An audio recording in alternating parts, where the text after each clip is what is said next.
ఎరిస్వామినైనా పెట్టండి, ఎరిస్వామి భార్యనైనా పెట్టండి, ఎరిస్వామి కూతురులైనా పెట్టండి, ఎరిస్వామి అల్లుళ్ళనైనా పెట్టండి, ఎవరినైనా సరే. అమరావతి నగర్ లో ఎరిస్వామి అనేటువంటి వ్యక్తి ఉన్నాడు. అతను ఏది మాట్లాడితే అది మీరు మాట్లాడనిస్తున్నారు. మొన్నటికి మొన్న ఏదో జగన్మోహన్ రెడ్డి బర్త్డే రోజు మాట్లాడుతున్నాడు. సాయి ప్రసాద్ రెడ్డి చెప్పడం వల్ల ఏదో మండగిరిలో పడిపోయినటువంటి స్వామిని తీసుకొచ్చి గెలిపించిన నేను అంటున్నాడు. ఏది నువ్వు గెలిపించేది? నువ్వు ఎవరు గెలిపించడానికి? నీకున్న ఓటు బ్యాంక్ ఎంత? 2009లో విఠాకిష్టపై పోటీ చేస్తే 480 ఓట్ల మెజార్టీ వచ్చింది. ఎవరికి? కౌన్సిలర్ విఠాకిష్టపైకు. ఎమ్మెల్యే ఎలక్షన్లోకి వచ్చేసరికి 130కి పడిపోయింది. 2014లో మహమ్మద్ అనేటువంటి వ్యక్తి కౌన్సిలర్గా పోటీ చేస్తే 1050 ఓట్ల మెజార్టీ వచ్చింది. అదే మహమ్మద్ అనేటువంటి వ్యక్తి పక్కకు పోతే వైసీపీకి వచ్చిన మెజార్టీ ఎంత? 98 ఓట్లు. మరి మేము కౌన్సిలర్గా పోటీ చేసినప్పుడు అమరావతి నగర్లో 670 ఓట్ల మెజార్టీ వచ్చింది మాకు.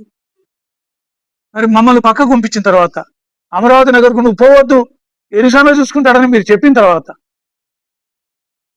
మన జరిగినటువంటి ఎలక్షన్లో వచ్చినటువంటి మెజారిటీ మైనారిటీ 470 ఓట్లు మైనస్ అయింది.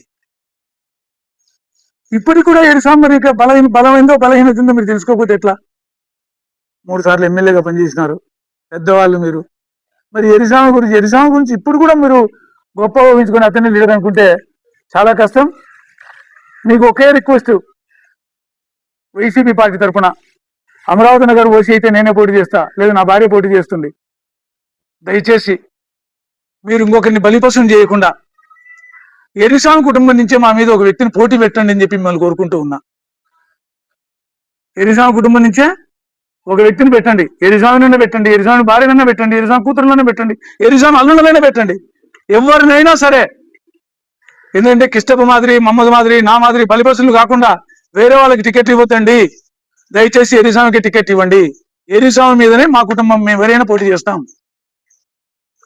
మమ్మల్ని ఓడించిన రోజు మేము శాశ్వతంగా రాజకీయాల నుంచి దూరంగా వెళ్తాం.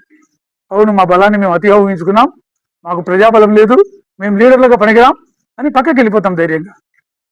కాబట్టి ఈసారి అమరావతి నగర్ నుంచి టికెట్ అనేది వస్తే, ఓసీ అనేది వస్తే ఖచ్చితంగా మేము పోటీలు అంటాం. మాకు పోటీగా ఎరిస్వామిని నిలబెట్టమని చెప్పి సాయి ప్రసాద్ రెడ్డి గారిని అడుగుతూ ఉన్నా. అంతేగా ఒక చిన్న పర్మిషన్ తీసుకుని రేపు మళ్ళా మన్నాడు పేటీఎం బ్యాచ్ అంతా కూడా వెళ్తున్నాం మేము.